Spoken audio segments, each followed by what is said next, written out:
Assalamu alaikum wa rahmatullahi wa barakatuh. Je vous souhaite la bienvenue pour cette première vidéo. Alors pour cette vidéo, on va traiter d'un sujet qui est important, comme vous le voyez au tableau, donc ça va être l'apprentissage de la langue arabe. Alors ici, avant de rentrer vraiment dans des cours de grammaire, de conjugaison, de vocabulaire, etc., on va se poser quelques petites questions qui, à mon avis, sont des questions importantes avant de commencer. Alors, pourquoi, dans un premier temps, apprendre la langue arabe? Alors, moi, la question que je voudrais plutôt poser, c'est pourquoi ne pas l'apprendre? Alors, moi-même, je suis un arabe de France, donc je suis né en France, mes parents sont nés à l'étranger. Donc, dans un premier temps, cette vidéo, elle va s'adresser à ma communauté, donc la communauté des Maghrébins de France. Et bien entendu, cette vidéo, elle est destinée aussi à toute personne désireuse d'apprendre la langue arabe. Alors, pourquoi avoir justement aujourd'hui fait des vidéos sur la langue arabe, alors que bon, des vidéos, il y en a un peu partout. Alors, moi, je vous avoue un peu avoir été peiné par la situation, on va dire, actuelle, où je rencontre beaucoup de personnes, des adultes comme des enfants aussi, qui pour certains ne parlent pas du tout l'arabe. Et c'est vrai que pour moi, ça me chiffonne un petit peu. Alors tout simplement, je vais vous dire pourquoi. Pour moi, l'identité, elle passe par la langue. Si vous voyez un Allemand, automatiquement, vous savez que cette personne-là, elle parle allemand. Si vous voyez un Hollandais, aussi pareil, cette personne-là elle parle hollandais. Pour nous, ça pose pas de problème. Par contre, c'est effectivement étonnant qu'un arabe ne parle pas l'arabe. Alors, à ça, on a bien entendu des causes, puisque on est des personnes, on est des Français dans un premier temps, il faut bien l'affirmer. On est des Français qui sont nés pour un certain nombre en France, qui ont grandi en France, et par conséquent, la langue arabe, elle n'est pas enseignée dans les écoles. Donc maintenant, il faut faire un travail personnel pour effectivement apprendre cette langue, ce qui peut être effectivement pour certaines familles assez compliqué. Alors moi je vais vous parler d'une petite anecdote tout simplement qui m'est arrivée il y a quelques temps. Alors j'étais avec des collègues, des collègues dans mon établissement, on était réunis et on avait entre guillemets provoqué un petit conseil éducatif pour un élève qui était qui posait des problèmes au sein de l'établissement. Alors l'élève arrive avec sa mère et à partir de là on fait un peu l'inventaire de tout ce qui va pas chez l'élève. Donc il y a pas mal de petites choses, il y a de la vulgarité, il y a pas mal de petits faits qu'on lui reproche. Et à un moment, une des enseignantes dit à la maman, donc lance à la maman, que l'élève avait insulté un autre élève, un camarade en arabe. Et automatiquement, tout de suite après, la maman dit non mais mon fils ne sait pas parler l'arabe. Alors, je vous avoue que sur le coup, ça m'a pas perturbé plus que ça, mais plusieurs mois après, cette histoire m'est revenue un petit peu, et je me suis dit quand même, c'est quand même étonnant. Cet enfant, je le connais, donc j'ai d'ailleurs même téléphoné à son père pour lui signaler quelques petits soucis à un moment de sa scolarité. Donc la maman est maghrébine, le papa, je me rappelle, parlait très bien l'arabe, d'ailleurs il venait même du bled. Et on a en face de nous un enfant qui, d'après les dires de la maman, ne parle pas du tout l'arabe. Et c'est vrai que je me suis dit à ce moment-là, et là, actuellement, je me pose la question, je pense que il était préférable à la rigueur qu'elle dise qu'effectivement son fils avait peut-être insulté un camarade, que de dire que son fils ne connaît pas l'arabe. Pourquoi? Parce que l'enfant étant issu d'un couple qui sont tous les deux maghrébins, ne pas parler l'arabe, ça me pose moi personnellement un problème. Donc, parce que derrière, je vous dis, ça me chiffonne. Il y a un problème d'identité et j'ai un peu cette impression-là que l'identité un petit peu se perd, on va dire de nos jours, en plus avec tout ce qui se passe aujourd'hui dans l'actualité. On est les Arabes mis un peu sur le banc des accusés, etc., etc. Alors, je ne vais pas rentrer dans les détails. C'est pas ça qui m'importe. La vidéo là, elle n'est pas pour faire le buzz, elle est pour faire de la langue arabe. Alors ça, c'est une première chose. Alors, deuxième chose, maintenant, à qui la faute? On ne va pas rejeter la pierre sur les parents. Ils ont des difficultés effectivement dans leur vie quotidienne. Moi-même, je vous avoue, petite anecdote aussi, c'est pas évident quand on a des enfants de leur faire apprendre la langue arabe, alors qu'ils vont dans des écoles françaises. petite anecdote aussi, une seconde, j'ai eu moi-même des petits soucis où une fois, l'enseignante de ma fille qui était en moyenne section, pardon, entre guillemets, m'a convoqué en me disant, mais écoutez, votre fille, elle a des petits soucis en français, vous parlez l'arabe à la maison, etc. Et effectivement, je lui dis que oui, on parlait l'arabe à la maison et que je vous avoue que j'interdis même à ma fille de parler le français à la maison. Elle peut le parler à l'école, elle peut parler à l'extérieur, mais à la maison, on tient la langue arabe et on n'en démord pas. Donc petit à petit, je l'ai rencontré, on va dire 3-4 mois après, et là, grand changement, grand bouleversement, ça se passe très bien, ma fille comprend tout, etc. etc., etc. Donc je vous le dis tout de suite, je m'adresse aux parents dans un premier temps, n'ayez pas peur, parlez avec vos enfants en langue arabe, même si c'est du dialecte, on aura le temps justement, bien plus tard après, d'apprendre la langue arabe littéraire, mais maintenez le lien avec la langue. Il y a beaucoup d'enfants aujourd'hui qui ne veulent plus aller au bled parce que quand ils vont au bled, ils se font entre guillemets insulter parce qu'ils ne parlent pas l'arabe. Quand on les voit dans la rue, on parle un petit peu en arabe avec eux, ils ne comprennent rien, etc. Et je répète, l'identité, ça passe par la langue. Donc sur cela, on va passer un petit peu à la suite. Quelqu'un disait que les caractéristiques d'un peuple, elles passaient par 3 choses. Elles passaient par l'arabe, enfin sa langue, pardon, sa culture et sa religion. Alors, je vais, dans ce second temps, on va essayer de voir justement le lien qu'il y a un peu avec tout ça, la langue et la culture et la religion. Alors, je vais vous raconter une autre anecdote. Alors, vous allez dire, c'est la vidéo des anecdotes aujourd'hui, mais ça permet de comprendre un petit peu les choses. Alors, l'anecdote, c'est la suivante. Le 23 mars 2006, a lieu un conseil européen à Bruxelles, où se réunissent dans ce conseil européen, on va dire, les pontes de l'économie, non pas seulement, enfin pas seulement française, mais européenne. Alors à cette grande réunion, on va dire, il y avait le président Chirac à ce moment-là, donc ses ministres, hein, Philippe Douste-Blazy, avec Thierry Breton, et il y avait le patron des patrons des sociétés, donc des sociétés européennes, hein, donc monsieur Ernest Antoine Sellière. Alors, je vous raconte cette anecdote parce qu'elle est très intéressante, et vous allez voir pourquoi. Alors, monsieur Ernest Antoine Sellière prend la parole, et donc c'est le big boss, hein, attention, en face de lui il y a un parterre de ministres, de premiers ministres, de présidents, donc c'est pas une réunion où on vient perdre son temps. Alors il commence comme ça, il dit, après une présentation en français de 2-3 minutes, il dit, je vais, pour aller dans le vif du sujet, parler dans la langue des affaires. Et je vous assure, il faudrait peut-être regarder un petit peu la vidéo et les écrits par rapport à ça. Qu'est-ce qui se passe à ce moment-là? Alors, incident diplomatique, Jacques Chirac se lève. Alors, il ne se lève pas tout seul. Il emmène sa délégation avec M. Philippe Douste-Blazy et il prend aussi M. Thierry Breton. Il se lève et il sort. Il quitte l'Assemblée. Alors, les gens ne comprennent pas. C'est grave. Vous imaginez le président de la République qui, un de ses, entre guillemets, collaborateurs commence à faire un petit discours.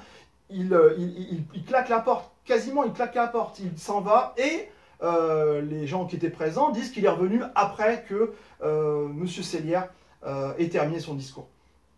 Et dans une allocution, juste après, on lui a posé la question, on lui a dit mais pourquoi être sorti, etc. Et je vais vous mettre dans la vidéo, hein, donc en lien, je vais vous mettre justement sa réponse par rapport à la question, où effectivement, il fait un lien très important entre la langue française et la culture. Donc il fait un lien très important entre ces deux choses-là. Et moi je lui tire mon chapeau, alors maintenant je sais très bien, on va les polémiques, ouais mais tu sais pas, Jacques Chirac il a fait... Non mais, entre guillemets, Jacques Chirac il a fait pas mal de choses, je suis pas là pour juger son mandat, je suis là pour juger l'action à un instant T. Moi je vous dis, je lui tire mon chapeau, d'accord? Parce que Jacques Chirac, il a entre guillemets, cette jalousie pour la langue française que malheureusement beaucoup de nos confrères, hein, de nos confrères arabes n'ont pas. Vous allez au bled, des fois, vous passez, les gens ils parlent français. Aujourd'hui, parler français, ça fait chic, ça fait classe. Alors, moi, on est là effectivement pour apprendre la langue arabe, c'est vrai, mais dans un premier temps aussi, voilà, on garde notre identité, on est des Arabes. Donc, et c'est pas normal qu'on ne la parle pas, tout simplement. Alors, on va, à partir de là, passer à la deuxième petite question, si vous le voulez bien. Alors la deuxième question, c'est qui? Alors je viens de le dire justement dans ma petite vidéo, ici c'est destiné à tout le monde. Alors c'est destiné à tout le monde parce qu'effectivement, comme j'ai dit juste avant, il y avait trois composantes qui déterminaient, qui définissent un peuple, hein, donc la langue, la culture et la religion. Le troisième point, Allah subhanahu wa ta'ala, il a envoyé le Coran à toute l'humanité. La langue arabe, c'est la langue du Coran. Donc ici, la langue arabe, c'est pour tout le monde. C'est pas que pour les Arabes. Cette vidéo, comme les autres qui vont suivre, est destinée à tout le monde. Voilà. Alors, je vais passer à la question suivante.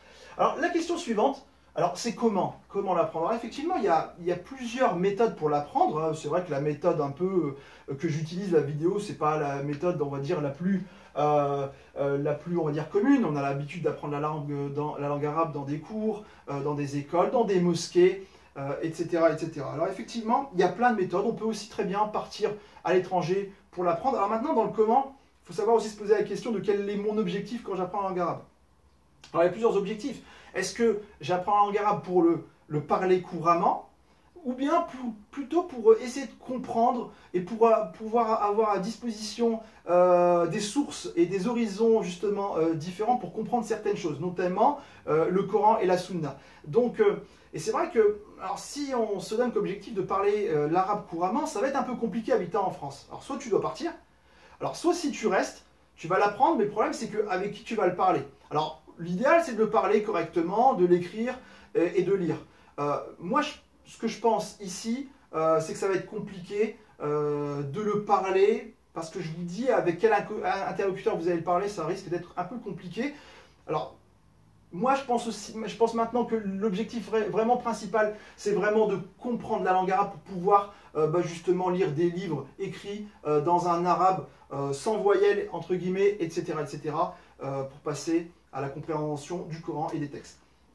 Alors, je vais passer, si vous le voulez bien, au point suivant. Alors, la question suivante, c'est maintenant, c'est les idées reçues. Alors, effectivement, quand vous allez commencer à apprendre l'arabe, il y a pas mal d'idées reçues. C'est-à-dire qu'on veut aller apprendre vite, avec un super prof, avec un super support. Et il y a des personnes, moi j'en connais plusieurs, il y a des personnes qui viennent me voir, qui me disent mais tu sais, ce livre-là, qu'est-ce que tu penses de celui-là? Qu'est-ce que tu penses de celui-là? Je pense qu'à un moment, il faut commencer. Peu importe par lequel, mais il faut vraiment commencer. Il y a des frères que je connais, ils vont utiliser un livre, ensuite ils vont passer à un autre, et finalement ils restent toujours au niveau 0, puisqu'ils font 30 livres, mais ils font toujours sur le même niveau. Alors, autre chose aussi par rapport à la question des idées reçues, la langue arabe c'est une mer, c'est-à-dire que c'est vaste. Apprendre la langue arabe par le biais d'un seul livre, ça va être très compliqué. L'apprendre vite, ça, pour moi c'est une utopie. Les gens qui vous disent vous allez apprendre l'arabe en 5 mois, en 6 mois, en 1 an, etc. Je pense qu'il faut être sérieux. Ça demande du temps, ça demande de la motivation, de l'énergie. Et donc voilà. Donc ici, il faut faire un petit peu attention à ce qu'on dit. Alors, là maintenant, je vais passer au point suivant. Alors le point suivant, c'est maintenant, moi je suis devant vous, je suis face à vous. Ce qui m'intéresse, c'est de vous exposer quand même une pédagogie. Alors, il y a un livre que je vais utiliser justement pour apprendre la langue arabe. Alors ce livre-là, je vais vous mettre justement en lien. Donc je le mettrai en lien. Je ne l'ai pas ici, c'est dommage. Mais je vous le mettrai en lien. Alors ce livre-là, il est très intéressant. Alors je vais vous le présenter justement. Donc on y va. Alors, ce livre-là, je vous montrerai la couverture en lien, je vous mettrai sa photo. Alors, ce livre-là, il s'appelle La langue arabe, langue vivante de Monsieur Atoui. Donc, A-T-O-U-I, j'afficherai tout ça en lien. Alors, ce livre-là, il est intéressant sur plusieurs points. Alors, le premier point, c'est qu'il propose tout de suite un petit texte. Alors, c'est vrai que celui-là, il n'est pas petit. C'est un texte, ça va être la 11e, la 12e leçon. Mais je vous donne un petit peu comment se présentent les choses. Donc, il y a un texte. Par rapport à ce texte-là, il y a un point de grammaire, donc un ou plusieurs points de grammaire. Effectivement, dans ce texte-là, il va y avoir beaucoup de points de grammaire et ça va être décortiqué. Donc on a effectivement ici des points de grammaire, donc on va traiter le texte. Chose suivante, il y a du vocabulaire. Donc on va avoir des points de vocabulaire. Donc ça, c'est une autre chose. Troisième chose, il y a de la participation orale. D'accord? Ça, c'est très important aussi, hein, pour ceux qui veulent parler, etc. Il y a de la participation orale. Chose suivante, il y a quelque chose de très très intéressant. Il y a ce qu'on appelle la vocalisation. C'est-à-dire que il faut savoir que les livres en arabe, ils sont écrits sans voyelles. Donc l'avantage dans ce livre-là, c'est que dès les premières, on va dire, dès les premières leçons, on commence, ou en tout cas l'auteur demande à l'élève de commencer à mettre des voyelles, etc. Et ça, c'est un entraînement très très intéressant pour lire l'arabe, on va dire, littéraire. Donc voilà. Et puis il y a un dernier exercice très intéressant que propose ce livre, et systématiquement proposé dans ces leçons, c'est la traduction en arabe. Donc vous avez un texte, et ce texte-là, il est traduit en français, hein, et on vous demande de le traduire en arabe, donc voilà. Alors, si vous le permettez, je vais tout de suite passer, puisque là on a fait un petit peu, entre guillemets, les présentations, donc voilà, on se connaît. Alors maintenant je vais passer, pour ne pas perdre de temps, je vais passer au chapitre 1. Alors, avant de parler de ce chapitre, je vais faire quelques petits rappels et je vais vous donner les prérequis. Alors, moi, je ne vais pas, dans mes cours d'arabe, je ne vais pas reprendre l'alphabet de A à Z. C'est-à-dire que pour rentrer dans ce cours, mieux vaut connaître au moins les lettres de l'alphabet. D'accord? Donc, prérequis, moi je vous conseille de connaître les lettres de l'alphabet. Alors, les lettres de l'alphabet, vous allez sur YouTube, il y a pas mal de personnes qui font des vidéos super bien faites sur l'apprentissage des lettres, etc. Vous y allez, vous regardez, certainement un grand nombre parmi vous connaissent toutes ces lettres. Donc je m'adresse effectivement à cela, je ne reprendrai pas l'alphabet dès le départ. Alors, ça c'est une chose. Alors la deuxième chose, c'est que ce cours-là, il est destiné effectivement à des personnes qui ont de la motivation.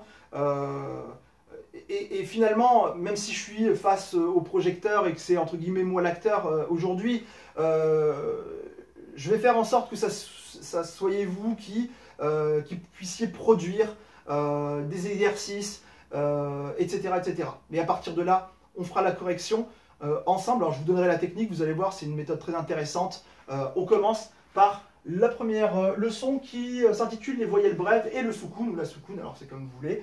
Alors j'y vais. Donc on va faire un petit peu l'inventaire des voyelles brèves dans cette première partie. Donc les voyelles brèves, elles se composent de la damma. Alors la damma, je prends une lettre de l'alphabet, ici j'ai pris le B, je lui ai mis une damma, on a le son bou. Donc la damma, considérée comme une voyelle, donc on a le son bou.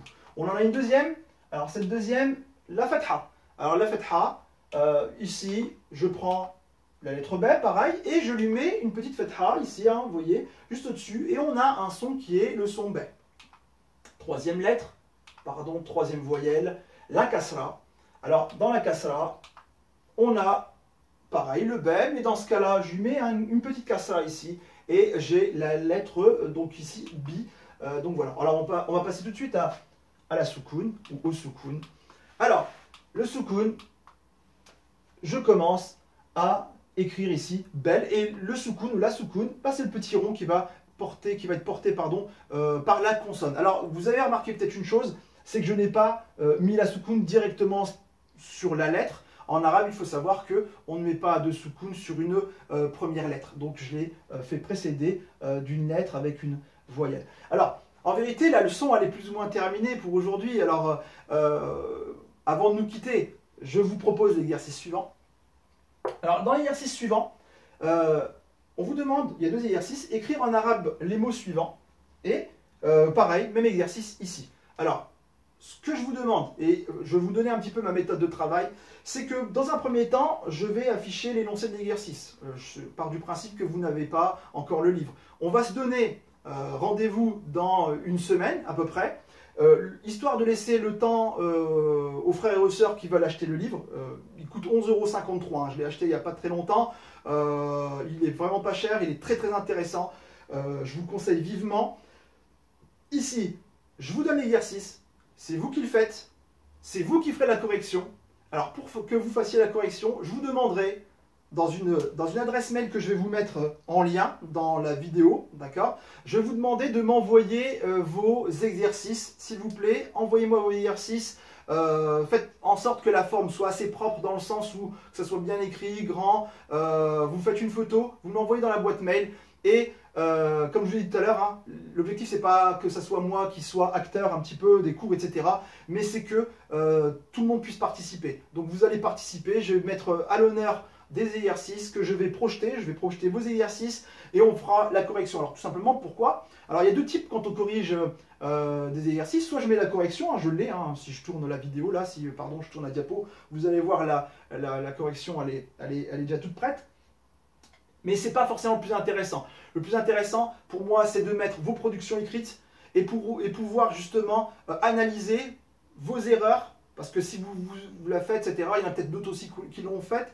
Et ça permettra aussi de voir, de pallier un petit peu à ce problème de compréhension. Parce que ce problème de compréhension, il peut venir de votre part, mais il peut aussi venir de ma part. C'est-à-dire que peut-être que moi, je n'ai pas expliqué la chose d'une bonne manière qui ferait que je vais contourner, on va dire, cette erreur. Donc voilà, je vais m'arrêter ici. Je vous remercie pour cette première vidéo, hein, c'est ma toute première. Excusez-moi un petit peu des petits moyens techniques, hein, c'est chez moi, là c'est la chambre de mes enfants, donc voilà, l'essentiel c'est d'y arriver, on va y arriver ensemble, Inch'Allah. Pareil, dernière petite chose, les vidéos, il y aura des fréquences élevées, c'est-à-dire que j'espère toutes les semaines mettre au moins 2 vidéos. Tout simplement pourquoi proposer une vidéo chaque mois, je vois pas comment l'apprenti entre guillemets va évoluer en attendant votre vidéo qui va arriver voilà, dans un mois. Donc on va essayer justement d'être rigoureux et d'être régulier pour pouvoir réussir. Sur cela, je vous remercie beaucoup, je vous souhaite une bonne journée. Ça m'a